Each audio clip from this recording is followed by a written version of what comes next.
Hi, I'm Janity and welcome back to my kitchen. And this time when I say welcome back to my kitchen, you are on the kitchen side, I'm on the family room side. I'm not going to fight the Florida sun anymore. This has been a really crazy week for me. My mother spent 4 days in the hospital and I'm so happy to say that she's back home and she's doing great.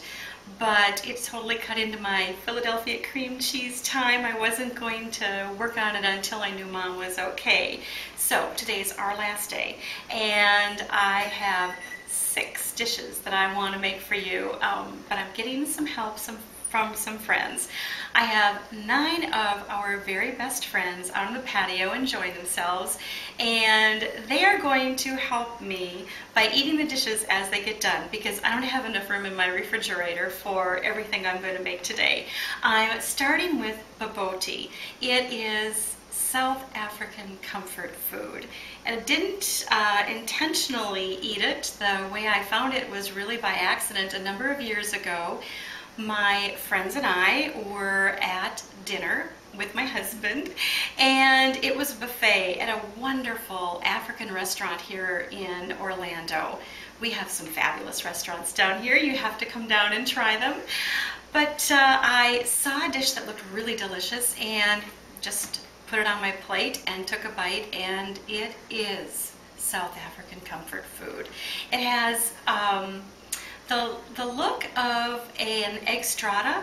So this is our base of our Bobotie, and it is ground meat and spices, raisins, and actually just like any dish that's a comfort food, there are so many different varieties of recipes, and this is my take on it because I didn't want to use ostrich meat, I didn't want to use lamb, so I used pork and turkey, but you could certainly use your favorite meats for it, but you'd want to have a mild meat. You don't want to use sausage because you're adding some interesting spices, just a little bit of curry powder.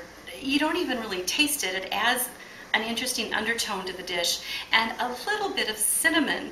If you've eaten Greek food, you know that cinnamon is great in meats. So, and it's going to be topped with an egg custard. So, and speaking of eggs, I'm using a 1.5 cups of egg and a 1.5 cups of a mixture of cream and milk that I'll be pouring on top of this.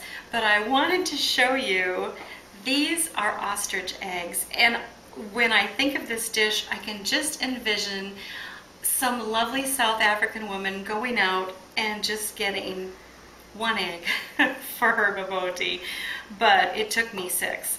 So all we're going to do is pour our Bobotie, our custard on top of the meat. And I should mention too that what I did is I did put butter just around the sides of the dish. So what I'm going to do is pop this in the oven and go out and spend some time with our friends, and I'll see you when this comes out. This is Bobotie. As you can see, it has a meat layer on the bottom and our wonderful custard on top. And I wish you could be here in the kitchen to smell the fabulous aromas. I'd like to tell you how Philadelphia cream cheese makes this dish. Traditionally, there's a milk product in the meat layer, and I've used really low-fat meats. So the Philadelphia cream cheese adds wonderful moisture as well as flavor. I really hope you try it. When I was a little girl, my mother used to tell me when I was afraid to try something new to open a new taste bud. So for those of you who think this might be a walk on the wild side, I'm going to ask you to please open a new taste bud. It really is African comfort food, and if you have just 1 bite, you will love it. I would like to thank Paula Dean and all of our folks at Kraft, but a special thanks to all of my friends who supported me during this week while my mother was ill. It meant so much to me. So thank you very much. I'm going to get these dishes out to our friends on the patio, and I'll see you for my next dish.